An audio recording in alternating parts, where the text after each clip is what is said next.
Shalom. First and foremost, I'd like to begin by giving all praises to Yahweh, Bahashem, Yahweh Shai, Bahashem, Rakakwadash. Double honors to the apostles, that was a great millstone, and Shalom to a full elect.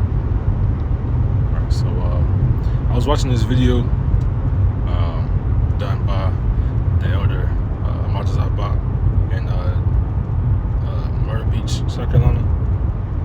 His channel is GMS South Carolina 08, right?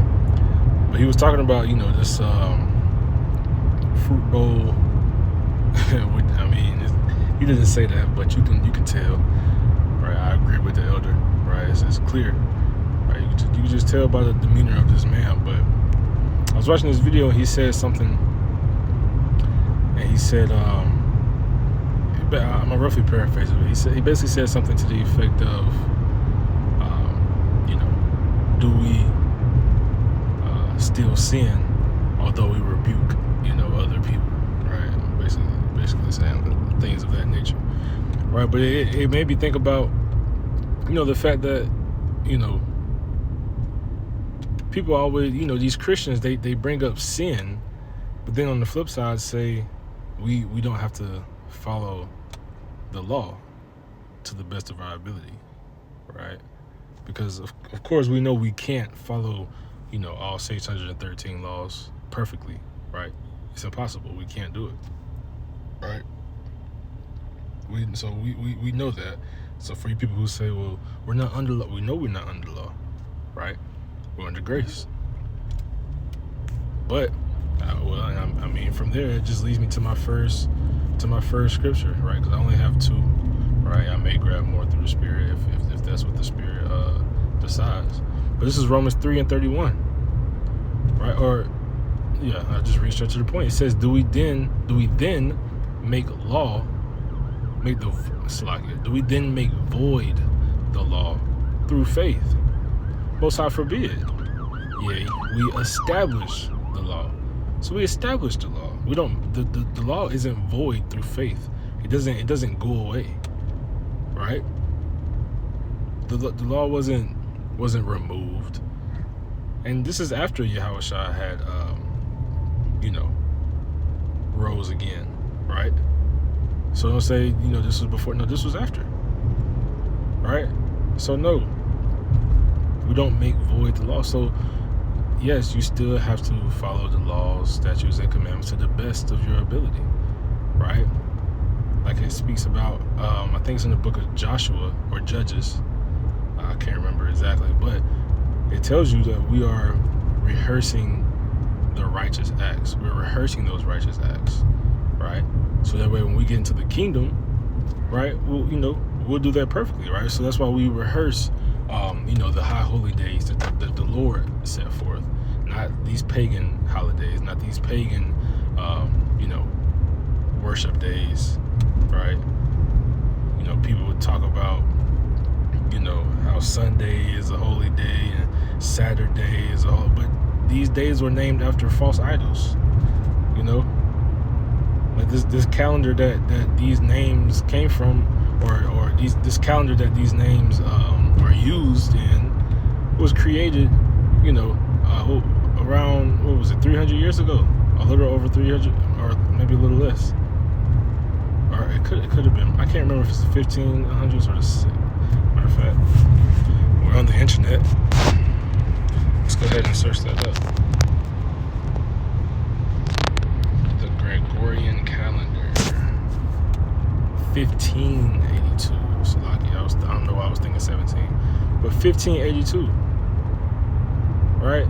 That's when this calendar that you follow was created. That's just one example. Right? So yeah, back to the point. Again, I'll read it again. Romans 3:31. It says, "Do we make void the law through faith? Most High forbid. Yeah, we established the law. So you still have to do this to the best of your ability. You still have to try. You still have to strive, right? You still have to strive. Why would you think Yahushua died so that way you can go eat pork? No, man. He died because he he knew, these people stiff-necked. Israel is stiff-necked, right? A rebellious people, right?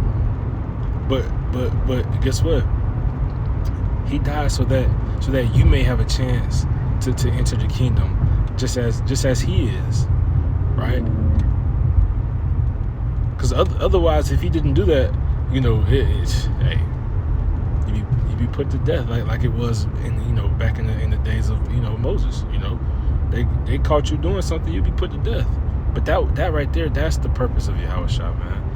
Not so that way you can eat pork and get tattoos, right? He knows that it's impossible to do it perfectly, but that's why he came and did it perfectly, right? He was that ultimate sacrifice, right? Even Paul talks about just sin living in these fleshly bodies, when he goes on that on that I don't want to say spewel, but when he begins to speak about that I would, that I don't do, but that I would not, that I do, right? Because we're living in these fleshly bodies. We're living in these everlasting chains, as it speaks about in the book of Jude, right?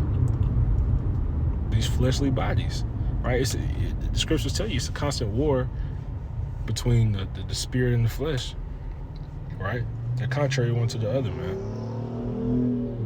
But so again, back to the point, right? So he says, do we still sin, right? But like I said earlier, how can we still sin if the law is done away with? That math equation doesn't add up, fellas. You can't sin without the law. What is sin? Oh, sin is anything that the Lord commanded us not to do. But what did he command us not to do? The scriptures give you a clear definition on what sin is. It quite literally says it. Let's read it. 1 John 3 and 4. Whosoever committeth sin transgresseth also the law. For sin is the transgression of the law. That's what sin is.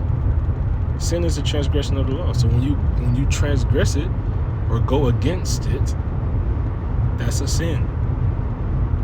Not using profanity and cursing and saying damn and no, that's not sinning, right? It's transgressing the law.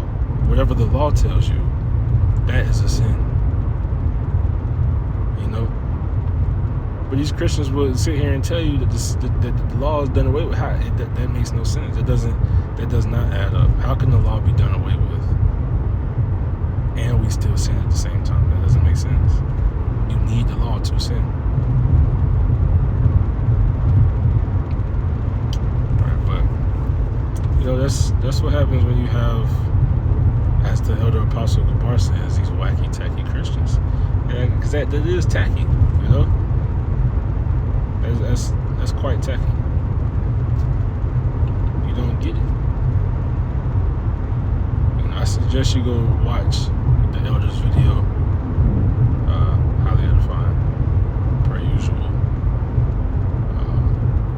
But it was a quick lesson on the way to camp. So with that, I'm going to end by giving all praises to Yahweh, Bahashem, Yahushua, Bahashem, Rakakwadash. Double honors to the apostles and elders of Great Millstone. And Shalom to Hopefully.